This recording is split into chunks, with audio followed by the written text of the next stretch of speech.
প্রিয় দর্শক, নিশ্চয়ই আপনারা সবাই হয়তো ইতিমধ্যেই অনেকে পরিবারের ভোট দিয়ে এসেছেন। আবার কেউ হয়তো যারা এতক্ষণ বাসায় ছিলেন তারা এই মুহূর্তে হয়তো প্রস্তুতি নিচ্ছেন। কেউ হয়তো খাবার-দাবার দুপুরের খেয়েই হয়তো ভোট কেন্দ্রে যাবেন এমনটা। আশা করছি সবার কাঙ্ক্ষিত যে পরিবেশ সেই পরিবেশটি রয়েছে। আ এই নির্বাচন উপলক্ষে, জাতীয় নির্বাচন এবং গণভোট উপলক্ষে বিশেষ এই যে আলোচনা টকশো এবং সারা দেশের নির্বাচনের হালচাল নিয়ে আজকে হাজির হয়েছি।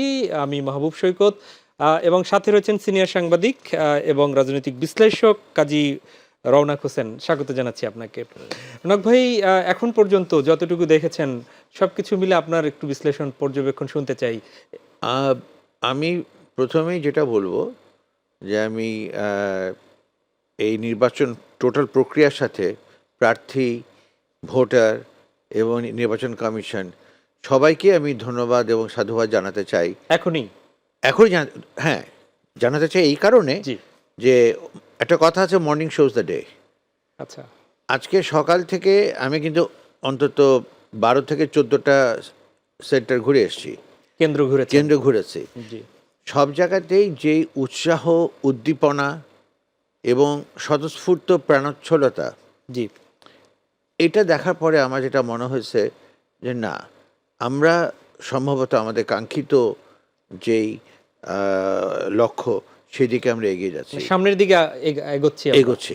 জি। বিশেষ করে কয়েকটা সেন্টার, যেমন সিদ্ধেশ্বরীতে দেখলাম যে পরস্পর দুটো দলের পোলিং এজেন্ট একদম পাশাপাশি বসে আছে, কোনো রকম কোনো সমস্যা নাই। এর আগে তো দেখা যেত যে পোলিং এজেন্ট হয়তো অন্য পক্ষ ঢুকতেই পারছে না। না। আবার ওই যে পোলিং বুথগুলো তো একই দৃশ্য, কোনো কমপ্লেন নেই। কোনো কমপ্লেন নাই। এবং একই সাথে একাধিক মানে প্রার্থীর মানে সমর্থকরা তাদের যার যার জায়গায় বসে আছে, গল্প করছে, চা খাচ্ছে। এমনকি আমি একদম সকালে দেখেছি যে এক পক্ষ আর এক পক্ষকেও চা খাওয়াচ্ছে। এটাই কিন্তু হওয়া উচিত, এটাই গণতন্ত্রের বিউটি। এবং এই যে রাজনৈতিক শিষ্টাচার, এই শিষ্টাচারটা খুবই জরুরি। কিন্তু এই শিষ্টাচার এখন পর্যন্ত আছে। আনতে তো অনেক অনেক রক্ত, অনেক ত্যাগ করতে হলো, অনেকগুলো অনেক আত্মাহুতি দিতে ত্যাগ হলো। করতে হয়েছে, অনেক বিভ্রান্তি, অনেক কিছু হয়েছে, এর ভিতর দিয়ে নানান কিছু হয়েছে। আমি কিন্তু সেই শুরু থেকেই বারবার বলে এসেছি যে নির্বাচন ছাড়া, নির্বাচিত সরকার ছাড়া কোনো কিছুই হবে না, দেশের উন্নয়ন বা অগ্রগতি হবে না। আমি অন্তর্বর্তীকালীন সরকারকে ধন্যবাদ জানাতে চাই যে তারা নানান প্রশ্নের সৃষ্টি করেছেন তারা, কিন্তু শেষ পর্যন্ত এখন পর্যন্ত ভোটের যেই ধারা, যেই গতি এগিয়ে চলেছে, এটার জন্য তারা অবশ্যই সাধুবাদ পাওয়ার যোগ্য। আমরা প্রধান উপদেষ্টা কি বলেছেন ভর্তিতে গিয়ে সেটি একটু শুনবো হয়তো যখন প্রস্তুতি হয়ে যাবে। জি। তার আগে একটু সেই ধন্যবাদের যে জায়গায় নিশ্চয়ই এই পরিবেশটা অনেকেই অভিযোগের যে জায়গায় এবং যে কমিশন হয়েছে তারাও বলেছেন যে গত ৩-৪টি নির্বাচনের বিষয়ে, নির্বাচনের পরিবেশ বিষয়ে, নির্বাচন সাজানো পাতানো নির্বাচন বলা হচ্ছিল। সেই জায়গা থেকে আমরা কি উত্তরণ তাহলে মনে করছেন যে ঘটছে? আমার মনে হচ্ছে যে আমরা উত্তরণের পথে এগিয়ে চলেছি। কতটুকু হবে সেটা তো ডিপেন্ড করবে আগামীকালের পরে। আপনাকে একটা কথা বলি, 15 বছরে যে নির্বাচন হয়েছে, এবারকার নির্বাচন কিন্তু সম্পূর্ণ ভিন্ন। আইন শৃঙ্খলা রক্ষাকারী বাহিনীর ভূমিকা আমি অবশ্যই প্রশংসা করব। তারা কিন্তু কোনো দল, পক্ষ, বিপক্ষ যায়নি। সেনাবাহিনী বিশেষ করে সেনাবাহিনী তারা তাদের করণীয় যেটা করণীয় তারা সেটাই করেছে। এটি কি শুধু ঢাকার ক্ষেত্রে বলছেন না সারা দেশেই চিত্রটাই এমন? সারা দেশের চিত্রটাই এরকম। এবং রাতের বেলা বিভিন্ন দল নানানভাবে নানান কিছু করার চেষ্টা করেছে, কেউ ধোয়া তুলসী পাতা না, কিন্তু তারা পারেনি শুধুমাত্র আইন শৃঙ্খলা রক্ষাকারী বাহিনী এবং সেনাবাহিনীর কারণে, যে কারণে আমি তাদেরকেও ধন্যবাদ জানাবো। আর একটা জিনিস আমি যেটা ধন্যবাদ জানাবো, যে এবার কিন্তু প্রত্যেকটা পোলিং সেন্টারের সামনে বিভিন্ন দলের কর্মীরা আছে। তারা কিন্তু ওই সুযোগটা দিচ্ছে না যে একটা দল তাদের ইচ্ছা মতন যা খুশি তা করবে। গতকাল রাত থেকেও চেষ্টা করেছে অনেক কিছু করার অনেকেই, কিন্তু পারেনি, আজকে আরও পারবে না। এবং আমি মনে করি যে শুধু ভোট দিলে হবে না, যারা কর্মী তারা যেন ভোট কেন্দ্রে থাকে এবং সঠিক গণনার পর, ভোট ঘোষণার পর, রেজাল্ট ঘোষণার পর তারা যেন সেন্টার ছাড়ে। রনক ভাই, এক্ষেত্রে আগে থেকে একটা শঙ্কা করা হচ্ছিল যে যেহেতু গণভোটও সাথে রয়েছে, জি। সুতরাং সময় লাগার ব্যাপারটা এক একজনকে আসলে কতটুকু সময় লাগছে। আমরা রংপুর সহ বেশ কিছু জায়গায় দেখেছি দীর্ঘ লাইন, বিশেষ করে নারীদের দীর্ঘ লাইন। এখানে যদি দীর্ঘ লাইন হয়ে থাকে, আমি আপনাকে বলি, আমি কিন্তু নিধু স্মৃতি পাঠাগার এবং স্কুল যেটা জি পূর্ণপল্টনে সেখানে দিলাম। আমরা একসাথে 4 জন না 5 জন যেন ঢুকলাম জি এবং আমাদের বের হয়ে আসতে কিন্তু সময় লাগলো মাত্র 1.5 মিনিট। কারণ আপনার তো বেশি জিনিস তো নাই, হ্যাঁ বা নাতে একটা সিল মারবেন, আর আপনার পছন্দের যেই প্রতীক সেই প্রতীকে একটা সিল মারবেন। তো সুতরাং এত সময় লাগার কোনো কারণ নাই। এটি নিয়ে কথা হচ্ছিল যে এটি কি সাধারণ মানুষ বুঝবে কিনা গণভোটের ব্যাপারে, সেটি কতটুকু। কিছুই না, এত সুন্দরভাবে হ্যাঁ না লেখা আছে, জি ওখানে সিল মারাটা কোনো ব্যাপারই না। হ্যাঁ, এটা হতে পারে যে না মারতে যে হ্যাঁতে দিতে পারে, হ্যাঁ মারতে যে নাতে দিতে পারে, কিন্তু না বোঝার কিছুই নাই, একদমই কিছু নাই না বোঝার। ওখানটায় সেটি তো আপনি নিজেও একদম আমি নিজে দেখে এলাম তো, দেখে এবং এলেন। যেটা বললাম যে আমরা 4 জন একসাথে ঢুকলাম জি এবং 1 থেকে 1.5 মিনিটের ভিতরে কিন্তু আমাদের ভোট শেষ, আমরা ভোট দিয়ে বেরিয়ে গেলাম। একবার এবার উপস্থিতির ক্ষেত্রে কেমন কি দেখছেন যে ওখানে যে উপস্থিতি- বয়স ভেদে কাদের উপস্থিতি দেখছেন? আমার কাছে যেটা মনে হচ্ছে যে মহিলাদের উপস্থিতি সবচেয়ে বেশি, তারপরে হলো তরুণদের। একটু বয়স্ক, মধ্যবয়স্ক, ধরেন 40+ বা 50+ যারা, জি তাদের উপস্থিতি এখন পর্যন্ত কম দেখেছি। আছে, কোনোটাতে কম নাই, মানে ওভারঅল অ্যাটেন্ডেন্স বা মানে প্রেজেন্স অবশ্যই প্রশংসার। মানে আগে একটা মনে করা হচ্ছিল যে মনে হয় একটু যারা নতুন ভোটার তারা যাবে, কিন্তু আমিও যেটি দেখেছি যে হয়তোবা একদম সব বয়সীরাই উৎসাহের সব সাথে বছরে যাচ্ছে, এখানে কোনো মানে আপনি করতে পারবেন না, আলাদা করতে পারবেন না, একদম আলাদা করতে পারবেন না। রনেক ভাই, এবার নির্বাচন আমাদের জন্য বহির্বিশ্বের কাছে, আন্তর্জাতিক বিশ্বের কাছে এই নির্বাচনটা কিভাবে তারা দেখছে, এইটি একটু শুনবো। আমাদের এক সহকর্মী রয়েছে হচ্ছে আজকের ঢাকা 5-এ রয়েছে, ওখানকার পরিস্থিতি একটু দেখে আসি। ইলিয়াস, ঢাকা 5-এর কি অবস্থা এখন পর্যন্ত? যারা ভোট দিচ্ছেন, এক একজন ভোট দিতে সময়টা কতটুকু লাগছে? তারা কি কোনো ধরনের প্রতিবন্ধকতা কিংবা কোনো মানে নেতিবাচক পরিস্থিতির মধ্যে নাই তো? যাত্রাবাড়ি শহীদ জিয়ার যে আদর্শ কলেজ রয়েছে, এই কেন্দ্র রয়েছে এখানে। এটা মূলত ঢাকা 5 আসনের একটি অংশ। এখানে যে জামাতে যে প্রার্থী রয়েছে কামাল হোসেন, এখন আমরা ওনার সাথে যুক্ত হব। উনি মূলত এই কেন্দ্রটা পরিদর্শন করেছেন। কামাল ভাই, আপনি তো সকাল থেকে বিভিন্ন কেন্দ্রে গিয়েছেন, বিভিন্ন কেন্দ্র ঘুরতেছেন, আসলে এই সার্বিক পরিস্থিতি কেমন দেখছেন একটু বলবেন? আসসালামু আলাইকুম। আমি টোটাল ঢাকা 5 আসনের সকাল থেকে ভোট দেওয়ার পরে আমি সকল কেন্দ্রে শেষ করতে পারি নাই। এখন আমি শহীদ জিয়া স্কুলে আছি।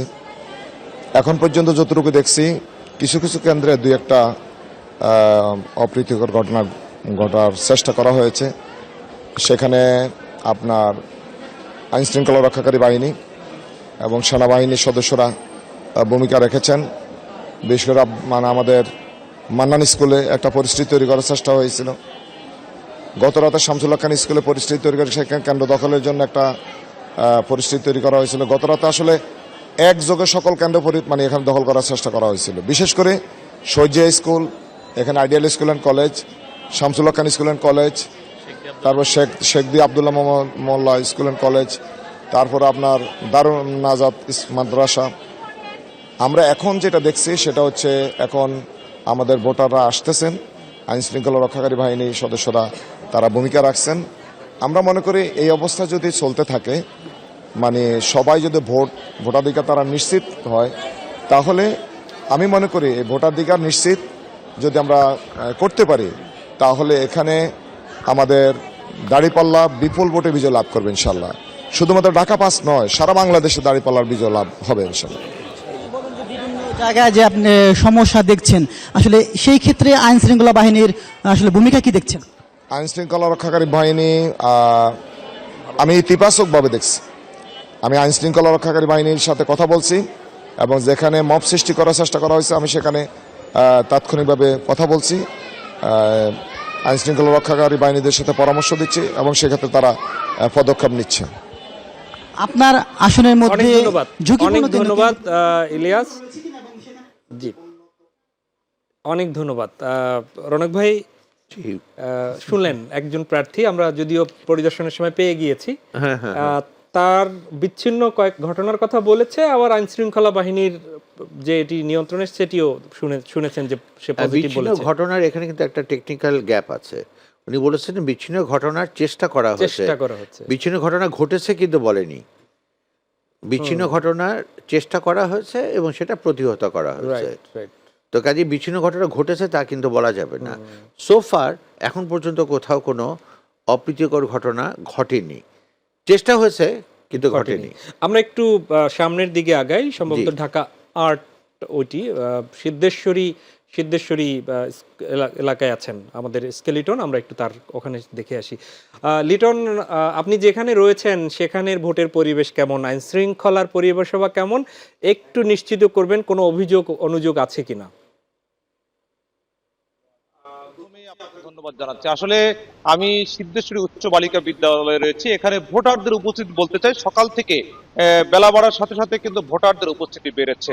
আমি একটু ভোটারদের দেখাতে চাই। ভোটারদের ছাড়াও কিন্তু আপনার অনেক লোকজন আছে এবং রাস্তায় আমরা যেটা দেখেছি, অনেক ভোটার, নারী পুরুষ ভোটার কিন্তু তারা ভোট দিয়ে রাস্তায় অবস্থান করছে এবং পছন্দের প্রার্থীর জন্য ভোট চাচ্ছে, অনেকে গোপনে ভোট চাচ্ছে। তবে দেখছেন যারা মাই টিভির যারা দর্শক আছে তারা দেখছে যে এইভাবেই কিন্তু ভোটাররা আসছে এবং পছন্দের প্রার্থীকে কিন্তু ভোট দিচ্ছে। আমরা যতটুকু দেখেছি এখানে নারী ভোটারের সংখ্যা অনেক বেশি। একটু দেখানোর চেষ্টা করছি যে যারা দাঁড়িয়ে আছে তারা কিন্তু কেউ ভোট দিয়েছে, কেউ আর ভোট দেওয়ার জন্য অপেক্ষা করছে। এবারের ভোটের সবচেয়ে বড় বিষয় যেটা দেখেছি, তরুণ ভোটারের সংখ্যা অনেক বেশি এবং নারী ভোটারের সংখ্যা অনেকটাই বেশি।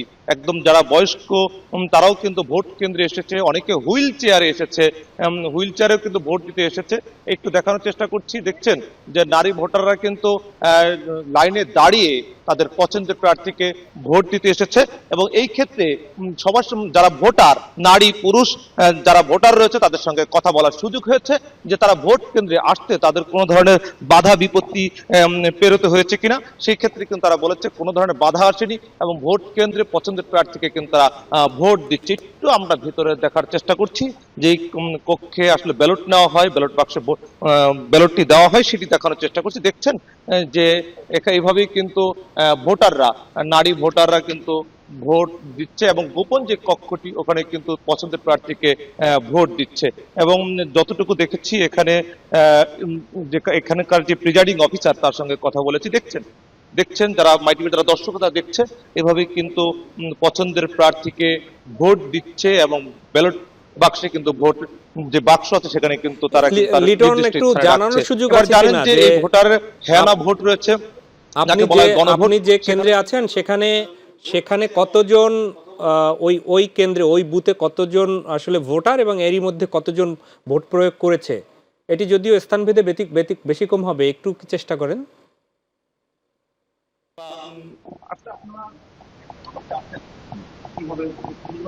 সবকিছু যে এখন পর্যন্ত সব ঠিকঠাক মতো চলতেছে ইনশাল্লাহ। এখন ভোটার সংখ্যা এখন বেড়েছে, হ্যাঁ, আগের থেকে একটু বাড়ছে এখন ভোটার সংখ্যা। আসলে একটু গোপন কক্ষটি দেখাচ্ছে যে নারী ভোটার তারা কিন্তু এইভাবে কিন্তু ভোট দিচ্ছে এবং অনেকের সঙ্গে কথা হয়েছে, তারা বলছে দুপুরের পরে যে ভোটারের সংখ্যা বাড়তে পারে এমনটি কিন্তু বলছে আমাদেরকে। একজন নারী ভোটার তিনি কিন্তু ভোট দিচ্ছে। আমি একটু কথা বলি আপনার সাথে, এই যে ভোটটা হচ্ছে কিনা। না, কোনো প্রকার কোনো সমস্যা হয়নি, ভালো লাগছে। আমি অনেক দূর থেকে আসছি, সেই মিরপুর থেকে আসছি ভোট দিতে। হ্যাঁ, হ্যাঁ, অবশ্যই ভালোভাবেই ভোট দিচ্ছি। আছে তো। দেখছেন সবাই কিন্তু ব্যস্ত এখানে, যারা আছেন তারা কিন্তু ভোট নিয়ে একটু আমরা বাহিরে দেখানোর চেষ্টা করছি। অনেক ধন্যবাদ। যেটুকু বলতে চেয়েছিলাম জি। যে অনেকগুলো কেন্দ্রে আমরা গিয়েছি, সেখানে কিন্তু দেখেছি ভোটারদের সঙ্গে কথা বলেছি, পুরুষ ভোটার যারা, বিশেষ করে যারা নতুন ভোটার তাদের সঙ্গে কথা বলেছি, তারা পছন্দের প্রার্থীকে ভোট দিতে পেরে খুশি এবং কোনো ধরনের সকাল থেকে কোনো ধরনের বিশৃঙ্খলা ঘটনা ঘটেনি। এই ক্ষেত্রে আইন শৃঙ্খলা বাহিনীর সঙ্গে দেখছেন এবার কিন্তু নতুন একটি বিষয় বডি অন ক্যামেরা কিন্তু ব্যবহার করা হচ্ছে। বডি অন ক্যামেরা যেমনটি যেমন বডি অন ক্যামেরা আমরা একটু দেখানোর চেষ্টা করছি মাইটিভিটার দর্শক, প্রত্যেকটি কেন্দ্রে কিন্তু বডি অন ক্যামেরা রয়েছে। এই ক্ষেত্রে আসলে কেউ যদি কোনো ধরনের অকারেন্স করে মানে বলে যে না করিনি, সেটা কিন্তু সাথে ধরা পড়বে, এর জন্য কিন্তু এটা ব্যবহার করা হচ্ছে এবং বিশেষ করে প্রত্যেকটি কেন্দ্রে সিসি ক্যামেরার আওতা আনা হয়েছে। এবং যেটি বলছিলাম যে আইন শৃঙ্খলা বাহিনীর সদস্যরা যারা বহিরাগত আছেন বা ভোট দিয়ে পছন্দের প্রার্থীর জন্য একত্রে জড়ো হচ্ছেন, এই ক্ষেত্রে দেখেছি আইন শৃঙ্খলা বাহিনী একেবারে তৎপর রয়েছে। তারা কিন্তু কেন্দ্রের থেকে বিভিন্নভাবে বের করে অনেক দিচ্ছে ধন্যবাদ এবং বাইরে লিটন, যেটা আপনি দেখেছি থাকুন ওখানে। অনেক ধন্যবাদ লিটন। রনক হোসেন, আমরা ঢাকার দুটি আসনের কথা শুনছিলাম, একটু আপনার বিশ্লেষণটা শুনতে চাই। আমি এই দুটো আসনই পার্সোনালিও বেশ কয়েকটা জায়গা দেখে এসেছি। অ্যাকচুয়ালি যে জিনিসটা আমি বলছি যে শুধু এই দুটো আসন না, সারা দেশেই একই রকম চিত্র আপনি দেখতে পারবেন যদি আপনি ফলো করেন। আর এবার সত্যিকার অর্থে গণতন্ত্রের পথে আমরা সম্ভবত এগিয়ে যাচ্ছি। এটা আমি কেন বহির্বিশ্বের কথা বলছিলাম, যে পরিবেশের কথাই বলছি আমি, যে পরিবেশটাই বলছি যে আগে কিন্তু কখনো এতটা কাছাকাছি থাকার পরেও দুই পক্ষই নীরব, যার যার কাজ সে করে যাচ্ছে, এরকম কিন্তু ছিল না। এখন কিন্তু সেটা আমি দেখেছি যে তারা যার যার জায়গায়, যার যার সেন্টারে, যার যার বুথে তারা আছে। আর ফলাফল মেনে নেওয়ার ক্ষেত্রে ফলাফল মেনে নেওয়ার ক্ষেত্রে মানসিকতাটা আমি যেটা বলবো যে এটা একটা স্ট্র্যাটেজি।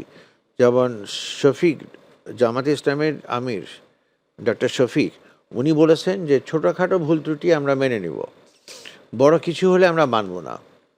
কিন্তু শেষে আবার উনি এটা বলেছেন যে সুষ্ঠু সুন্দর পরিবেশে যদি নির্বাচন হয় তাহলে ফলাফল যাই হোক তাই মেনে নিব। অপর পক্ষকেও মেনে নেওয়ার আহ্বান জানিয়েছেন। জি, এটা সে বলেছে, খুব টেকনিক্যালি বলেছেন। কিন্তু আবার ওনার যারা কর্মী বা ওনার অন্যান্য যারা প্রার্থী, তারা কিন্তু আবার যেটা বলছেন যে চারিদিকে তাদের জয় জয়কার এবং যত দিন বাড়ছে ততই তারা সাফল্যের বা বিজয়ের দ্বার প্রান্তে চলে আসছেন, ইত্যাদি ইত্যাদি। জি। এই যে মানে কনফিউজিং বা মানুষকে কনফিউজ করা, কারণ তারা এখন বিজয়ের দ্বার প্রান্তে কী করে বললো? তারা কি ভোট গণনা করেছে? তারা কি ভোট দেখেছে? তাহলে বললো কি করে? এই যে মানে ধাপ্পাবাজি এবং এই জিনিসগুলো, এগুলো আসলে মোটেই গ্রহণযোগ্য বা ভালো কোনো ব্যাপার না। জি, এটা আপনি শুনেছেন যে যদিও একজন বলেছে যে এবার ইলেকশনটা রহমান ভার্সেস রহমান, দুই রহমানের নেতৃত্ব হচ্ছে। তো সেক্ষেত্রে এই পর্যন্ত যে ভোট এর আগে যে চিত্রগুলো দেখতাম, যে ভোট কেন্দ্র দখল, জাল ভোট দেয়া, এগুলোর তো আমরা মনে হয়নি এখনো কোনো। এটা আমার ধারণা মতে যে গতকাল রাত থেকে শুরু করে আজকে এই পর্যন্ত, এখনকার সময় পর্যন্ত কোথাও এরকম কোনো কিছু দৃষ্টান্ত বা উল্লেখযোগ্য কিছুই পাওয়া যায়নি। সর্বত্রই পুরো জিনিসটি কন্ট্রোলে আছে। বরঞ্চ দু একজন হয়তো কেন্দ্রের কাছাকাছি অবস্থান করছিল দেখেও আইন শৃঙ্খলা বাহিনী তাদেরকে কঠোর অবস্থানে নিয়েছে।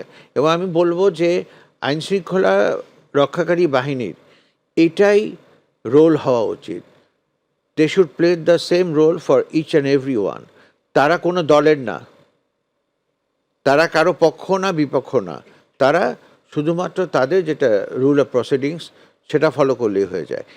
সেটি কি নির্বাচন পরবর্তী সময়ে যারা সরকার গঠন করবে তাদের উপরে নির্ভর করবে।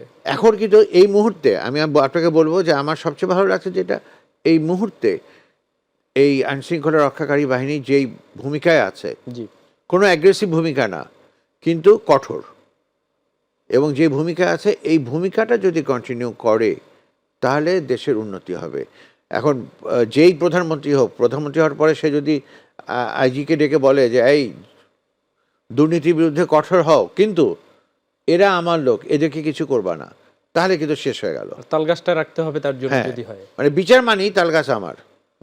তাহলে কিন্তু হবে না, তাহলে জুলাই সব শেষ সনদ হয়ে কি গেল। এক্ষেত্রে সাপোর্ট দিবে? এবার তো বিরোধী দলকেও বেশ প্রাধান্য দেওয়া হয় যদি হা ভোট জয়যুক্ত হয়।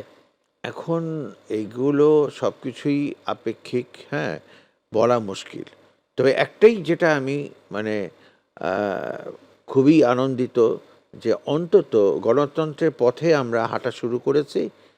এখন পর্যন্ত আমরা যেভাবে যাচ্ছি সেটা অত্যন্ত পজিটিভ একটা সিচুয়েশন। কতটুকু মনে করছেন যে এই ভোট ভোট যে প্রয়োগ হবে কত পার্সেন্টেজের কোন হিসেব মনে করছেন? আপনি কি ধারণা করতে আমার পারছেন? ধারণা যে যেরকম অ্যাটেন্ডেন্স দেখলাম বা যেরকম প্রেজেন্স দেখলাম, এবং লাঞ্চের পরে তো আরও বাড়বে। যেমন আমাদের এই এলাকা মানে আমি মিন করছি শহরের ভোটাররা একটু আয়েসি, তারা একটু ঘুমিয়ে টুমিয়ে খাইয়ে দিয়ে তারপরে যাবে, ছুটির দিন মনে করছে। ছুটির দিন মনে করছে এরা, আসলে ভোটের দিন না, এরা ছুটির দিন মনে Right. করছে। তারপরেও কিন্তু আপনি দেখবেন যে আমার যেটা বিশ্বাস যে 50%-এর উপরে ভোট কাস্ট হবে। আমাদের কিছু কিছু জায়গায় এটি 65 to 70-রও চিত্র দেখি। সেটা হবে, কিন্তু আমি তো টোটালটা বলছি। টোটালটাতে যে যেমন ধরেন যে এই যে আপনাদের এখানে এইমাত্র দেখলাম যে বিশাল মহিলাদের একটা লাইন, আবার কক্সবাজারে চিটাগাংয়ে দেখলাম এরকম বিশাল লাইন, রংপুরে দেখেছি অনেক বড় লাইন। হ্যাঁ রংপুরে অনেক বড় লাইন, আবার কোথাও দেখবেন যে হালকা লাইন। এটা হলো যে সিচুয়েশনের উপরে। যেমন আমি যে সেন্টারে ভোট দিয়েছি সেখানে একতলা, দোতলা, তিনতলা, এবং প্রতি ফ্লোরে 3টা থেকে 4টা করে বুথ। এবং একটা বুথে সর্বোচ্চ কারো 1000-1500-এর বেশিও নাই, এর কম নাই, হ্যাঁ। 2-3000 হয়তো কম আছে। কম আছে। তো এই যে এরা দ্রুত দিয়ে ফেলবে, মানে শহরের ব্যবস্থাপনাটা গ্রামের তুলনায় একটু বেটার একটু বেশি।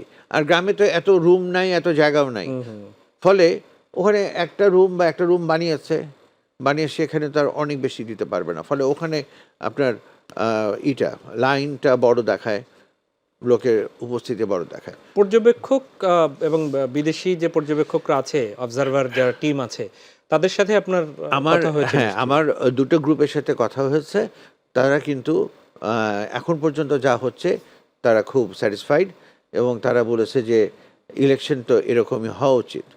তারা স্যাটিসফাই। তারা স্যাটিসফাইড। গণমাধ্যমের ভূমিকা এবার কি দেখছেন? গণমাধ্যমের ভূমিকা আমি বলবো যে কিছু কিছু ক্ষেত্রে কিছু কিছু গণমাধ্যম কর্মী বা তাদের প্রতিষ্ঠান বায়াস থাকে, কিন্তু এখন পর্যন্ত গণমাধ্যম ভোটের পক্ষেই কাজ করে যাচ্ছে, এক পেশে কোথাও হয়ে এক যাচ্ছে না। পেশা হয়নি, ভোটের পক্ষেই কাজ করে যাচ্ছে। মানে নতুন করে সংবাদ বানানো এগুলোতে তারা নাই, এখন পর্যন্ত তারা মানে ভোটের পক্ষে কাজ করে যাচ্ছে, এবং আমার মনে হয় যে এই জায়গাটাই থাকা উচিত। আইন শৃঙ্খলা রক্ষাকারী বাহিনী যেমন তাদের দায়িত্ব তারা পালন করতে চাচ্ছে, কোনো পক্ষ বিপক্ষ না, গণমাধ্যমকেও কোনো পক্ষ বিপক্ষ না, এটা মানে মেনটেন করে যেতে হবে। আর আমাদের খেয়াল রাখতে হবে যে আমাদের কাজ সংবাদ পরিবেশন, সংবাদ তৈরি না। মানে আমি সংবাদটা তুলে ধরবো, আমি নিজে সেটা তৈরি কিছু করবো বানাবো না, না, ম্যানুফ্যাকচার করবো না, মানে শুটিং করব না। না শুটিং করবো না, এইটাই। আর মানে আমি আবারও রিপিট করতে চাই যে আমি মানে যেমন ধরেন যে কিছুদিন আগে পর্যন্ত জি। প্রধান উপদেষ্টা সম্পর্কে নানান ধরনের কমেন্ট করেছে বিভিন্ন জন, এবং সেটা তার কারণেই করেছে যে আদৌ ভোট হবে কিনা বা উনি কি করতে চাচ্ছেন। বাট উনি যে কথাটা বলেছিলেন যে একটা দৃষ্টান্তমূলক, হ্যাঁ, যুগান্তকারী একটি ভোট এই দেশকে উপহার দেওয়া হবে, এখন পর্যন্ত কিন্তু সে পথেই আমরা যাচ্ছি। মানে তার নিয়াতের ক্ষেত্রে এখন আর প্রশ্ন তোলা যাচ্ছে না, না। এখন আর বলা যাচ্ছে না, কিন্তু এই ইলেকশন হবার আগ পর্যন্ত অনেক প্রশ্ন ছিল, এবং তাহলে তার কারণেই। তাহলে রনক ভাই, উনি কিন্তু শান্তিতে নোবেল পেয়েছিলেন। হ্যাঁ, হ্যাঁ, যদিও মাঝখানে অনেক অশান্তি হয়ে গেছে, না, তো নিয়ত হয়তো ঠিক ছিল, এরকম হয়তো হয়তো বা তাই এখন শেষটা দেখার বিষয়। শেষটা দেখার বিষয়। এবং ওই যে একটা কথা আছে, সব ভালো যার শেষ ভালো। মানে শেষ ভালো যার সব ভালো তার। হ্যাঁ, শেষ সব তো ভালো সেই যার। শেষটায় যদি আসি, সেটি হচ্ছে যে শেষের ফলাফলের জায়গায় গিয়ে সংকটের কি দেখছেন? ফলাফলের জায়গায় গিয়ে কি কোনো সংকট তৈরি হওয়ার কোনো আমি বিষয় দেখছেন? সংকট দেখছি না। এখন যেটা হবে এটা আমাদের চিরাচরিত ব্যাপার, যে যেতে সে খুশি হয়, আনন্দে উল্লাস করে, যে হারে সে বলে যে কারচুপি হয়েছে, অমুক হয়েছে, তমুক হয়েছে, মানে পারলে দুই একটা পটকা ফুটায়, এটাই হবে। কিন্তু এর বেশি কিছু করার সুযোগ কেউ পাবে বলে মনে হয় না। তবে আমি সতর্ক করে দিতে চাই, পরবর্তী সরকারে যেই আসবে, সরকারের হাল যেই ধরবে, কে ধরবে? এটি কি এককভাবে কোনো দল ধরবে নাকি আমি আমি ঝুলন না, মানে সেটা বলতে জোট না। জোট হবে? জোট হতে পারে বা একক দল আসার পরে অন্যদের সহযোগিতা নিতে পারে, এটাও হতে পারে। অন্যদের সহযোগিতায় এখন তো বৃহৎ দুটি জোট, এই দুটো জোটও কি একসাথে মিলে যেতে পারে? একদম না মিললেও কিছু তো মিলতেই পারে দেশ চালানোর জন্য। যেমন আমি অলওয়েজ মনে করি যে ব্রুটাল মেজরিটি খুব খারাপ একটা জিনিস। ব্রুটাল মেজরিটি ব্রুটাল অ্যানার্কি তৈরি করে, যেটা আমরা পূর্ববর্তী রিজিমগুলোতে দেখেছি। জি। আর এখন যে আসবে তাকে আমি সতর্ক করতে চাই একটা জিনিসে, যে আপনাকে খেয়াল রাখতে হবে, দেশের কথা চিন্তা করতে হবে, আপনাকে মানে বিরোধী দলকে উপেক্ষা করলে চলবে না, স্ট্রং বিরোধী দল থাকতে হবে যাতে করে তারা আপনাদের ভুল ত্রুটিগুলো ধরিয়ে দিবে, যে জিনিসটা কিন্তু 15 বছর ছিল না। 15 বছর কিন্তু ছিল না। রৌনক ভাই, এই যে আপনি বললেন জি। এই নির্বাচন পর্যন্ত সবার একটা ইতিবাচক মনোভাবের কারণে তো একটা সুষ্ঠু নির্বাচন আগাচ্ছে, আগাচ্ছে, হ্যাঁ। কিন্তু পরবর্তী সরকারকে যেন ফ্যাসিস্ট আচরণ না হয়ে ওঠে সেই জন্য তো অন্যদেরও ভূমিকা আছে। আমি সে কথাটাই বলছি যে সরকারকেও খেয়াল রাখতে হবে, তাদেরকে মনে রাখতে হবে যে ফ্যাসিস্ট হলে কি হয়। তারা তো তার পরিণতি দেখেছে। আর যদি এরা ফ্যাসিস্ট হয় তাহলে এদের পরিণতি আরও ভয়াবহ হবে। কাজে এটা তাদেরকে মাথায় রেখে কাজ করতে হবে। এবং সবচেয়ে বড় কথা হলো যে নিজের স্বার্থের ঊর্ধ্বে উঠে দেশের স্বার্থ, জনগণের স্বার্থ, জনগণের কল্যাণ, এটা নিয়ে চিন্তা করতে হবে। আমরা একটু আপনার আলোচনায় আবার ফিরবো। আমরা ঢাকা ৮ আসনে মির্জা আব্বাস মহিলা কলেজে আমাদের সহকর্মী রাকিব হাসান আছেন, আমরা সেখানে একটু দেখে আসি যে রাকিব, ওখানকার আসলে পরিস্থিতি কি, এখন ভোটারের উপস্থিতি কেমন দেখছেন, এবং যদি সুযোগ থাকে বলার যে কতজন ভোটারের মধ্যে কতটা পার্সেন্ট কাউন্ট হয়েছে একটু জানাবেন। কোনো প্রার্থী থাকলে তাদের বক্তব্য নিতে পারেন।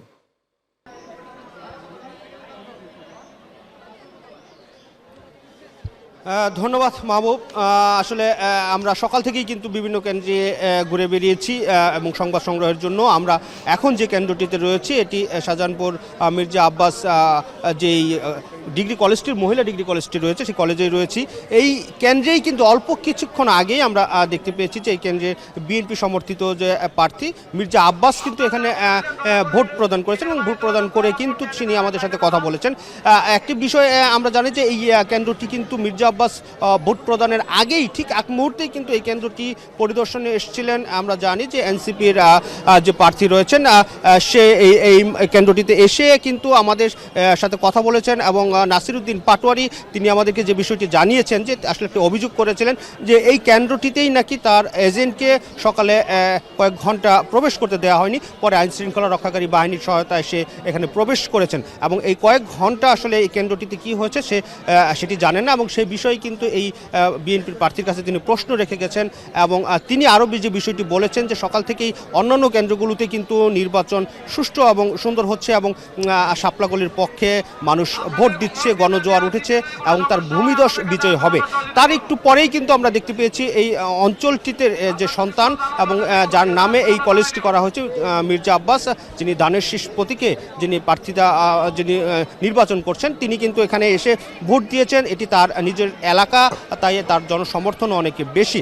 তিনি আমাদেরকে বলেছেন যে আসলে এই সকল অভিযোগ শুধু অভিযোগ, তবে নির্বাচনকে নানাভাবে প্রশ্নবিদ্ধ করার জন্য এই অভিযোগ করছেন। জনগণ ভোটের মাধ্যমেই এই সকল অভিযোগের জবাব দিবেন। আমরা সেই বিষয়গুলো আসলে শুনতে পেরেছি। আর আমরা সকাল থেকেই কিন্তু এই কেন্দ্রে দেখতে পাচ্ছি যে ভোটার উপস্থিতি অনেক ভালো।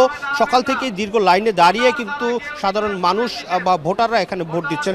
আমরা যদি এখানে একটু কথা বলতে চাই, এখানে দেখতে পাচ্ছি যে বেশ কয়েকজন তরুণ ভোটার রয়েছেন এবং তাদের সাথে একটু কথা বলতে চাই যে আসলে আপনারা তো ভোট দিতে আসলেন, কেমন মনে হচ্ছে এবারের কেন্দ্রের বা ভোটের পরিস্থিতি?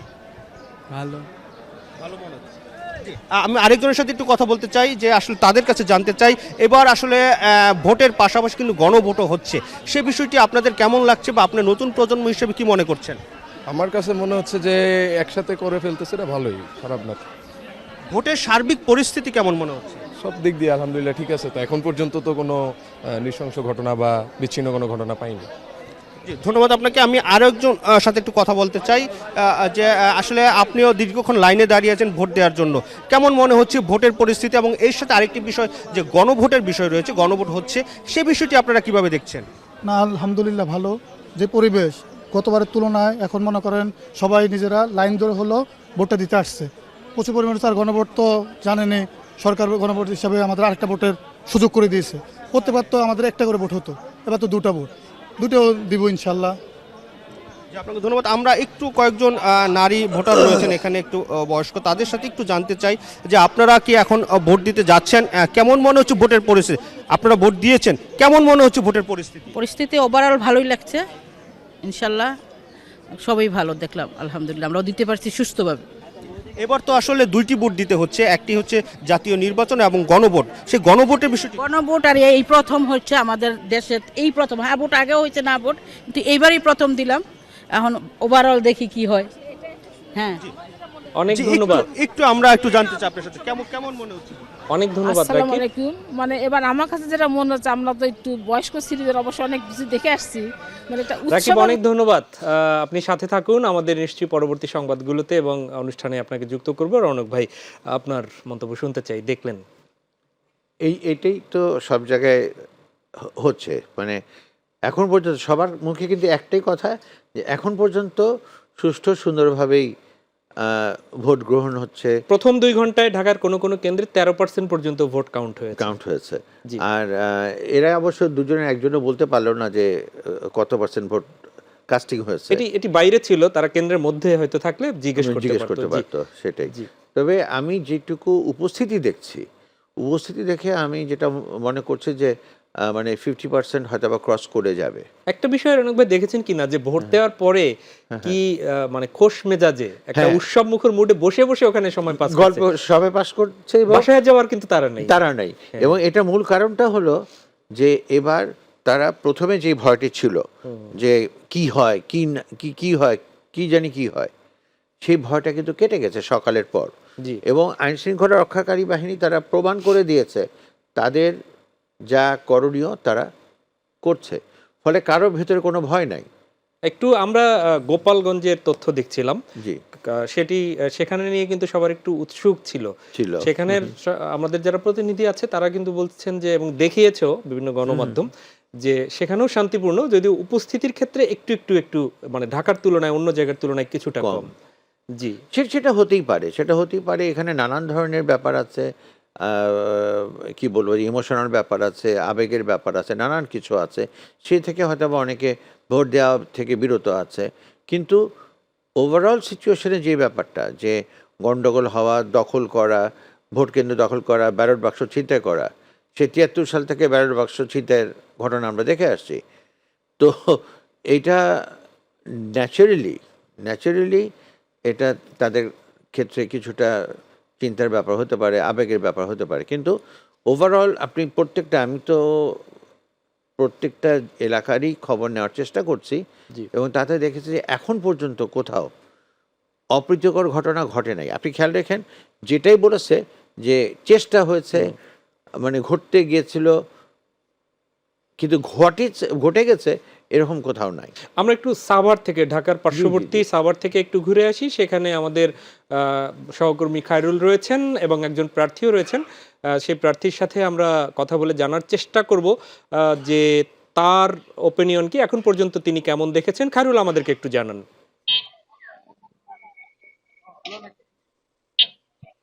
জি, ধন্যবাদ। আপনি জানেন যে আমরা ঢাকা 19 আসনে কিন্তু আছি এখন। যেই কেন্দ্রটিতে আছে এটি জাহাঙ্গীরনগর বিশ্ববিদ্যালয়ের কেন্দ্র। এই কেন্দ্রে আমরা এখন দেখতে পাচ্ছি যে এই কেন্দ্রে বিএনপির যিনি প্রার্থী আছেন, সে প্রার্থী কিন্তু এখানে এসেছেন তার ভোট কেন্দ্র পরিদর্শন করতে করতে তিনি কিন্তু এখন এসে এখানে আমরা তাকে পেয়েছি। আমরা একটু চেষ্টা করব যে ওনার সাথে একটু কথা বলার জন্য। দেখুন, উনি সংবাদ মাধ্যমের সাথে কথা বলছেন, কি বলছেন একটু জানার চেষ্টা করব। মধ্যে ভোট হচ্ছে, এটা অবশ্যই একটা কি বলে অংশগ্রহণমূলক নির্বাচন বলাই যায় যে কোনো অর্থে। ভোটারদের বলবো যে আমার ভোট আমি দেবো, যাকে ইচ্ছে তাকে দেবো। আপনি ভোট কেন্দ্রে আসেন এবং এরকম একটি সুন্দর স্বচ্ছ নির্বাচনে অংশগ্রহণ করেন এবং আপনার পছন্দসই এবং যোগ্য প্রার্থীকে ভোটের মাধ্যমে আপনার এলাকার জনপ্রতিনিধি এবং একটি দলকে দায়িত্ব দেন দেশ পরিচালনা। এবং এই নির্বাচন অনেক গুরুত্বপূর্ণ, সেটা বিবেচনা করেই আপনি গণতান্ত্রিক এবং নৈতিক অধিকার প্রয়োগ করুন। নির্বাচনের পরিবেশ কেমন দেখছেন? এখন পর্যন্ত ভালো, আমি হ্যাপি, আশাবাদী?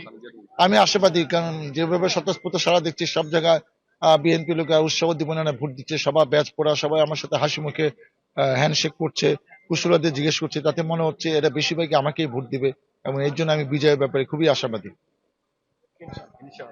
জি, শুনছিলেন বিএনপির তিনি ওকে, বলছেন খায়রুল যে খায়রুল অনেক আশাবাদী ধন্যবাদ। এবং খায়রুল ধন্যবাদ আপনার কাছে। আবার আমরা সুযোগ থাকলে ফিরবো। রনক ভাই, ভোট কেন্দ্রে আসেন, এটি কিন্তু আহ্বান যে আপনার হ্যাঁ। ভোট যাকেই দিবেন তারপরও ভোট কেন্দ্রে আসেন। ভোট কেন্দ্রে আসেন।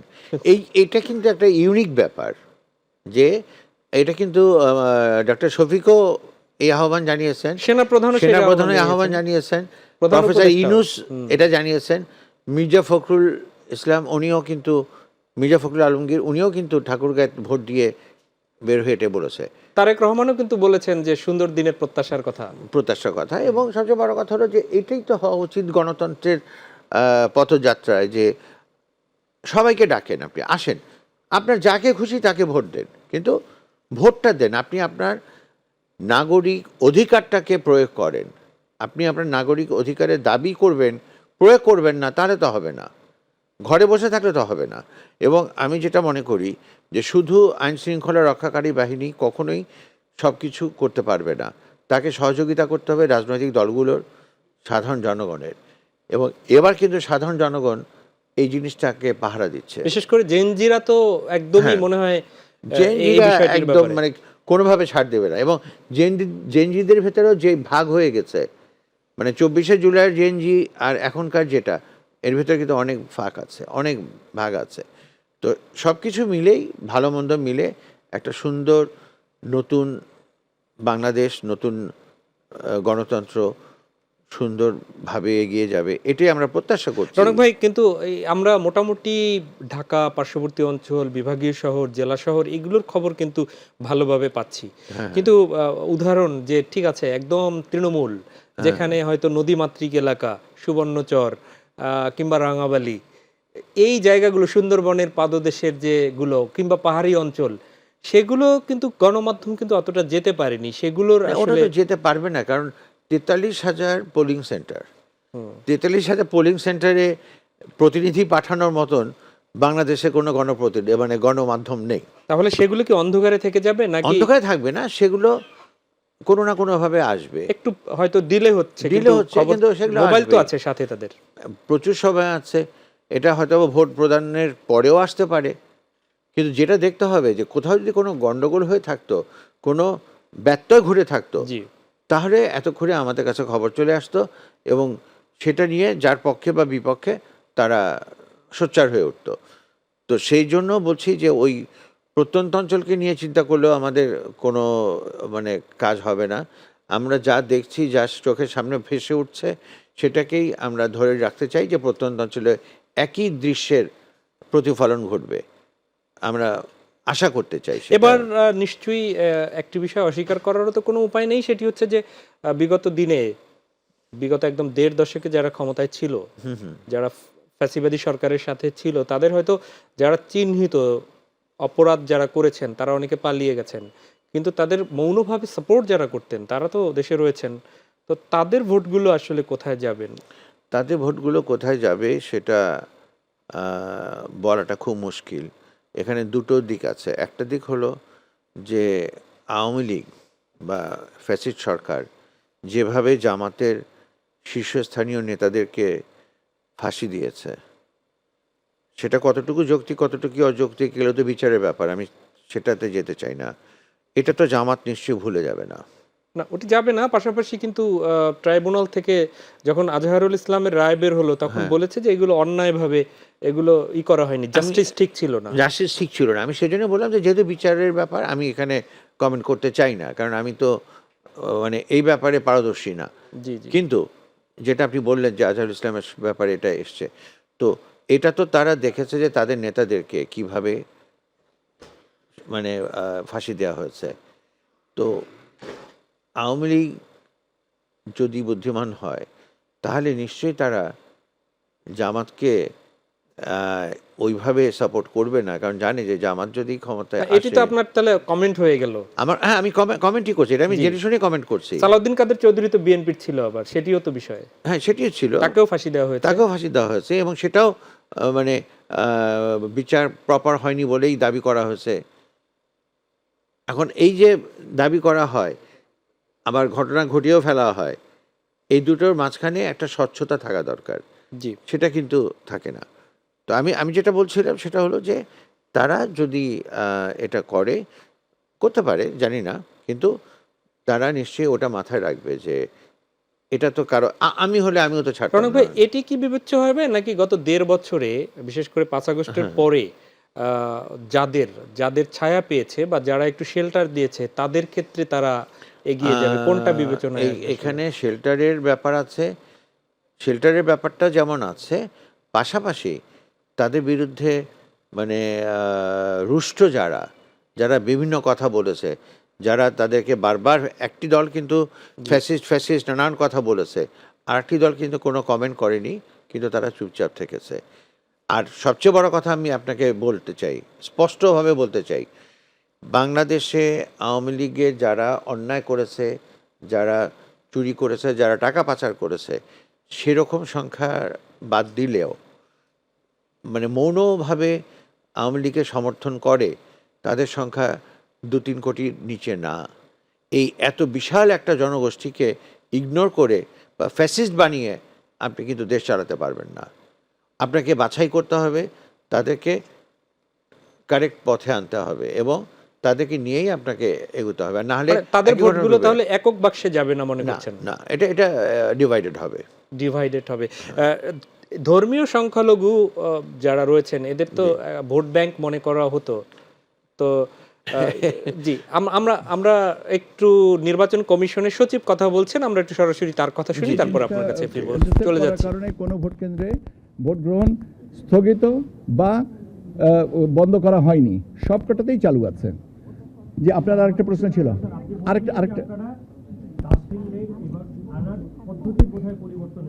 আমরা না, আমি তথ্য আনার পদ্ধতিটা, হ্যাঁ কাস্টিং রেটের না, আমি তথ্য আনার পদ্ধতিটা একটু পরিবর্তন।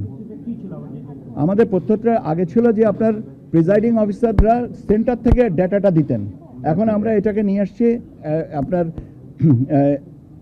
অ্যাসিস্ট্যান্ট রিটার্নিং অফিসারের কাছ থেকে, এটা ওখানে এন্ট্রি করছে, সেই জন্য হ্যাঁ তথ্যটা তো তার কাছ থেকে, তা নাহলে হবে কি করে, সোর্স একটাই। মহিলাদের ভোট, একজনের ভোট আরেকজনকে দিয়ে দিতে দেখা গেছে এবং 10 জন একসাথে ভোট দিচ্ছে, এরকম একটা ভিডিও আমাদের কাছে আছে। এই বিষয়ে আপনার আচ্ছা, আপনার কাছে ভিডিও থাকলে আমি প্রতিক্রিয়া দেব কি করে, আমাকে জানান, আমি এখনই ব্যবস্থা নেব। আপনি আমাকে আমার প্রেস সেকশনকে দেন, আমি আপনার ব্যবস্থা নিব। এটা যদি হয়ে থাকে এটা নিন্দনীয়, আমরা ইন্টারসেপ্ট করবো এটা। আচ্ছা আস্তে আস্তে আস্তে আস্তে ভাই, সবাইকে তো ভাই আপনারা সবাই কথা বললে তো আমি কারোরটাই শুনতে পারবো না।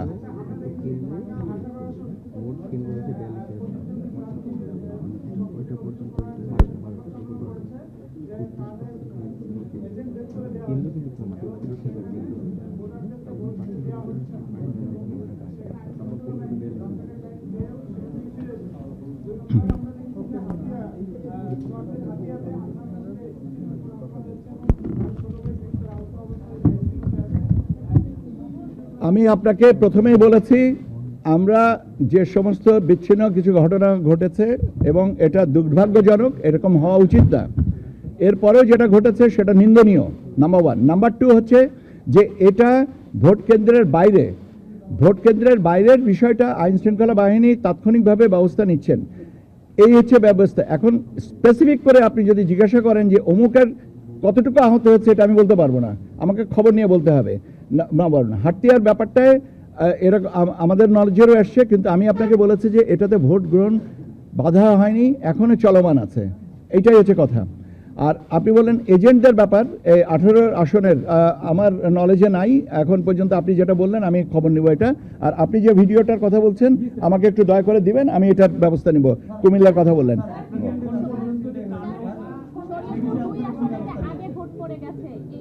এটা এটা এটা এটা আপনার, আপনি এই ব্যাপারটা আপনার কাছে এখন প্রথম শুনলাম।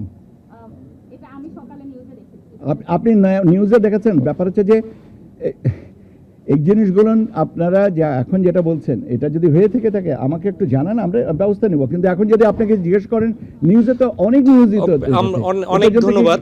আপনারা কোনো খারাপ, আমরা পরবর্তীতে হয়তো কমিশন থেকে আবার বিস্তারিত শুনবো। এরই মধ্যে বিভিন্ন কেন্দ্রের হয়তো তথ্য এসেছে, সেগুলোর যদিও তারা দেখলেন যে কমিশনের পক্ষ থেকে বলা হচ্ছে খুবই স্বতঃস্ফূর্ত যে আমরা ব্যবস্থা নিচ্ছি এইগুলো। আরেকটি সংবাদ গণমাধ্যমে এসেছে, তা হচ্ছে যে নাসিরউদ্দিন পাটোয়ারি, আসলে এই আসনটি বরাবরই একদম শিরোনামে ছিল সবসময়। মির্জা আব্বাস যেহেতু এই আসনের প্রার্থী, নাসিরউদ্দিন পাটোয়ারি, তো সেখানের রেলওয়ে কলোনি উচ্চ বিদ্যালয় কেন্দ্র পরিদর্শনে গিয়ে তিনি হামলার শিকার হয়েছেন, সেনাবাহিনী যে উদ্ধার করেছেন। তো আমরা সে প্রসঙ্গে শুনবো একটু গাজীপুর থেকে, ঢাকার পার্শ্ববর্তী অঞ্চল গাজীপুর থেকে একটু শুনে আছি। আমাদের সহকর্মী প্রতিনিধি শিশির রয়েছেন। শিশির, গাজীপুরের ভোটাররা উপস্থিতি কেমন, তাদের বক্তব্য আমরা শুনতে চাই। মানে এখানে একজন ঢাকা বিভাগীয় বিএনপির সাংগঠনিক সম্পাদক আছে। জি, আজ সকাল 7:30 থেকে শুরু হয়েছে সারা দেশের ন্যায় গাজীপুরেও যে ত্রয়োদশ জাতীয় সংসদ নির্বাচন এবং গণভোট, এটিকে কেন্দ্র করে ইতিমধ্যেই আমরা দেখতে পেরেছি গাজীপুরে কিন্তু উৎসবমুখর পরিবেশের সৃষ্টি হয়েছে। সকালবেলা ভোটার উপস্থিতি কম থাকলেও বেলা বাড়ার সাথে সাথে কিন্তু ভোটার উপস্থিতি বেড়েছে। এই মুহূর্তে আমি রয়েছি গাজীপুরের কালিয়াকৈর উপজেলার একটি ভোট কেন্দ্রে। এখানে আমরা দেখতে পাচ্ছি যে ঢাকা বিভাগীয় বিএনপির যিনি সাংগঠনিক সম্পাদক রয়েছেন, তিনি কিন্তু তার কেন্দ্র থেকে এই কেন্দ্রে ভিজিটে এসেছেন। আমি যদি তার কাছে একটু জানতে চাই, আসলে ভোটের সার্বিক পরিস্থিতি কেমন দেখছেন আর ভোটার উপস্থিতি কেমন, যদি একটু বলতেন। ধন্যবাদ। ভোটের সার্বিক পরিস্থিতি আমি এই পর্যন্ত আমার নিজ কেন্দ্র সহ যে কয়েকটি কেন্দ্র পরিদর্শন করলাম, তাতে পরিস্থিতি এখনো পর্যন্ত আমি যথেষ্ট ভালোই দেখছি এবং খুব সুষ্ঠুভাবেই ভোট গ্রহণ হচ্ছে বলে আমার মনে হচ্ছে। আর এখানে সার্বিকভাবে মানুষের মধ্যে একটা উৎসাহ লক্ষ্য করা যাচ্ছে ভোট দেওয়ার জন্য, কারণ দীর্ঘদিন পর এদেশের মানুষ তার স্বাধীন ভোট প্রয়োগ করার সুযোগ পেয়েছে এবং সেই সুযোগে তারা স্বাধীনভাবে তাদের মত প্রকাশ করছে। এবং আমি বিশ্বাস করি যে জনগণ তাদের ভোটের মাধ্যমেই এই দেশ থেকে যেমন স্বৈরাচারের পতনও হয়েছে এবং গণতান্ত্রিকভাবে জনগণের ভোটেই নির্বাচিত সরকার গঠন হবে এবং আমার দল বাংলাদেশ জাতীয়তাবাদী দলের আমাদের নেতা, দলের চেয়ারম্যান জনাব তারেক রহমানের নেতৃত্বেই ইনশাল্লাহ আমি বিশ্বাস করি জনগণের ভোটে এই সরকার গঠন হতে যাচ্ছে। এটা আমরা দৃঢ়ভাবে বিশ্বাস করি, কারণ বাংলাদেশের জনগণ সম্পূর্ণরূপে বাংলাদেশ জাতীয়তাবাদী দলের উপরই তারা আস্থা রাখছে।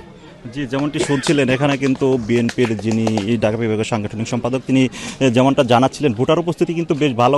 গাজীপুরে কিন্তু মোট 5টি সংসদীয় আসন, এখানে 30 লাখের অধিক ভোট রয়েছে শিল্পোদ্যোষিত এলাকাতে। ধন্যবাদ, আমাদের সাথে থাকুন, আমরা পরবর্তীতে আপনার সাথে আবার যুক্ত হব। রনক ভাই, গাজীপুরের খবরটিও শুনছিলাম, তো সবকিছু মিলে বিএনপির নেতা, তার কিন্তু প্রত্যাশা হচ্ছে সরকার গঠন তারা করবে, যদিও এখনো তো নিশ্চিত সেই জায়গাটি না। এদিকে আব্দুল্লাহ মোহাম্মদ তাহের চৌদ্দগ্রামে বলেছেন যে তারা ফল মেনে নেবেন, যেটাই হোক না কেন। এনসিপির বিভিন্ন জায়গায় অভিযোগ করছেন যে তারা হামলার শিকার হচ্ছেন। এখন হান্নান মাসুদও তার এলাকায় সেই অভিযোগ করেছেন। মুশকিলটা হলো কি, যাদের কোনো অস্তিত্বই নাই তারাই বেশি এগুলো বলছে নিজেদেরকে লাইমলাইটে আনার জন্য। আমি এটা বলছি কারণে যে এর আগেই যখন প্রচারণা চলছে তখনও নাসিরউদ্দিন পাটোয়ারি ডিমের শিকার হলেন। আজকে উনি, আমি এক্স্যাক্টলি জানি না, যদি এরকম ঘটনা ঘটে থাকে তাহলে সেটা নিন্দনীয়, অবশ্যই নিন্দনীয়। কিন্তু সব ঘটনা কি প্রার্থীর পক্ষ থেকে তো হয়ও না, না সব হয় না, সেজন্য বলছি যে যদি সত্যি ঘটনা ঘটে থাকে তাহলে সেটা নিন্দনীয়। কিন্তু এই প্রার্থীর ক্ষেত্রে আমি দেখেছি যে সে কিছুটা গিমিকে তৈরি করার চেষ্টা করে, আলোচনায় থাকতে চায়। তো এটা যতই থাকুক কিছু এসে যায় না, কারণ আমি যেভাবে সব জায়গায় দেখলাম তাতে ওরকমভাবে আক্রমণ করা বা তার উপরে হামলা করার মতন মানসিকতা আছে কি না আমার মনে হলো না, আমি জানি না। তো যদি থাকে সেটা নিন্দনীয়, কারণ আমি মনে করি সমস্ত প্রার্থীরই অধিকার আছে প্রত্যেকটা সেন্টারে যাওয়ার, প্রত্যেকটা জায়গায় যে সে দেখতে পারবে। কিন্তু এটা যদি হয় সেটা আমি নিন্দা প্রকাশ করছি। জি, রনক ভাই, নিশ্চয়ই ভোট তো একদম আস্তে আস্তে শেষের দিকে হয়ে এসে যাচ্ছে, যাচ্ছে। ফলও আমরা পেয়ে যাব, একটু হয়তো সময় লাগবে সেটি। এরপরই তো সরকার গঠনের একটা প্রক্রিয়া আসবে। তো সেই সরকারের জন্য এখনকার চ্যালেঞ্জগুলো কি কি সবচেয়ে বড় দেখছেন? সবচেয়ে বড় চ্যালেঞ্জ হলো এই যে আমাদের দেশে, সারা দেশে যে একটা বিভাজন, মানে রাজনৈতিক বিভাজন, ধর্মীয় বিভাজন এবং সার্বিকভাবে যে বিভাজনটা আছে, এটাকে আমাদের গ্যাপটা কমিয়ে আনতে হবে। কিভাবে সেটি কি সম্ভব? সেটি সম্ভব না, কিন্তু কমিয়ে আনার প্রচেষ্টা করতে হবে। নাহলে পরে মানে একজন বলবে যে সূর্য পশ্চিম দিকে ওঠে, পূর্ব দিকে ওঠে না, আরেকজন বলবে না সূর্য দক্ষিণ দিকে ওঠে। এটা হলে তো হবে না, আমাদেরকে একটা জায়গায় আসতে হবে। আজকে খেয়াল করতে হবে, স্বাধীনতার 54 বছর পেরিয়ে গেছে। 54 বছর পরে আমরা আমাদের আইডেন্টিটি খুঁজে পাই না। তো তাহলে কি করে হবে? আমাদেরকে একটা সুনির্দিষ্ট পথে চলতে হবে, আমাদেরকে বুঝতে হবে যে আমরা আসলে কি করতে চাই বা কি করব। তা নাহলে হবে না, এখানে খালি মুখে মুখে বললেই হবে না।